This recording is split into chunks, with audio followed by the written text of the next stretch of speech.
Hi friends आमी अनिमा welcome to my channel अनिमा रान्नाघर। आज के एक दुर्दान्त साथे रेसिपि आपनादेर साथे शेयर करब बेगुन दिए इलिश माछेर झोल। तो सबार आगे बंधुरा आमार এই চ্যানেলটাকে लाइक कमेंट शेयर सबस्क्राइब अवश्यई करबेन। आमी एखाने 1 किलो इलिश माछ निয়েছি। प्रथमे आमी इलिश माछगुलोके लवण हल्दी पाउडार दिए मैरिनेट करब।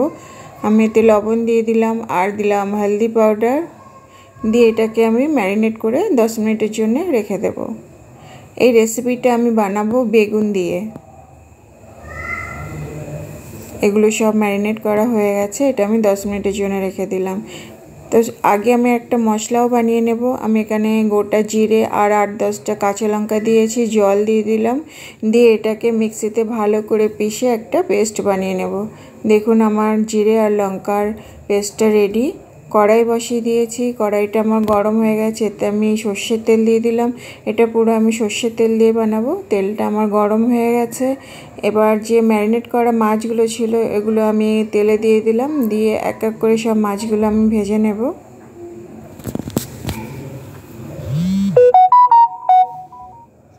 দেখুন মাছগুলো ভাজা হয়ে গেছে, এবার মাছগুলোকে আমি পাল্টি করে দিলাম।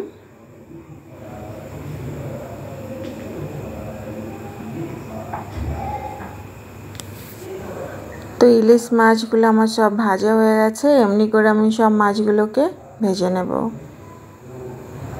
आमी बेगुनो लम्बा लम्बा करे केटे रेखेछि। तो इलिश माछ भाजा हो गेछे, एबार आमी बेगुनगुलोके भेजे नेब। ओई तेलेर मध्येई आमी बेगुनगुलोके एक एक करे दिए दिलाम।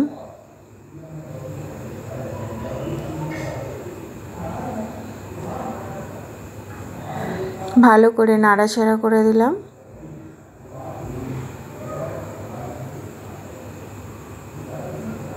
বেগুনগুলো সব আমার ভাজা হয়ে গেছে। এটা বহুত ही সিম্পল আর ইজি প্রসেস হলো। এতে এমনি কোনো মশলা লাগে না। এটা আমি জিরে বাটা আর লঙ্কা বাটা দিয়ে বানাবো, যেটা আমি একসাথে পেস্ট করে রেখে দিয়েছি।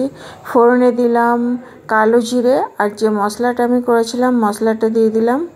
তো মশলাটাকে প্রথমে একটু কষিয়ে নেব। আমি একটা ছোট সাইজের টমেটো কেটে এটা দিয়ে এর মধ্যে দিয়ে দিলাম, লবণ দিলাম আর দিলাম হলদি পাউডার। টমেটোটা অপশনাল হলো, আপনি দিতেও পারেন আবার নাও দিতে পারেন। ইলিশ মাছ তো এই বর্ষার সময় খেতে তো দুর্দান্ত লাগে, তো এতে কোনো মশলা কিছু লাগেই না।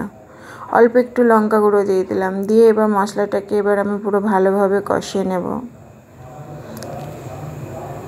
দেখুন মশলাটা আমার ভাজা ভাজা হয়ে গেছে।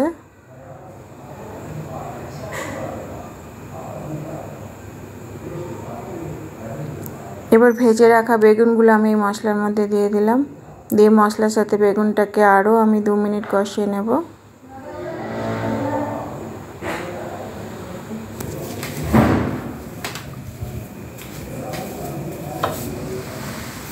বেগুনের সাথে মশলাটা আমার পুরো ভালোভাবে কষানো হয়ে গেছে। এবার এর মধ্যে পরিমাণ মতো জল দিয়ে দিলাম।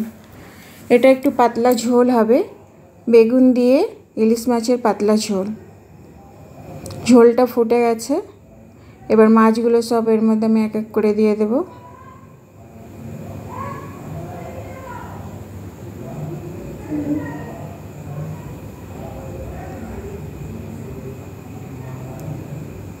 এবার এটাকে আমি ঢাকা দিয়ে দেব। গ্যাসের ফ্লেমটা এখানে লো টু মিডিয়াম থাকবে। 3 মিনিট পরে আমি খুলে দেখব আমার ইলিশ মাছের ঝোলটা কত দূর হলো। দেখুন ঝোলটা ফুটে এসছে। গ্রেভিটা আপনাদের যতটা দরকার ততটাই রাখবেন, কিন্তু এটা পাতলা ঝোলই বেশি ভালো লাগে খেতে। তো দেখুন বন্ধুরা, বেগুন দিয়ে ইলিশ মাছের পাতলা ঝোল আমার রেডি। আপনারাও বন্ধুরা ঘরে একবার এইভাবে বানিয়ে খেয়ে দেখবেন, খেতে অসাধারণ লাগে। তো চলো tata, bye bye, have a nice day.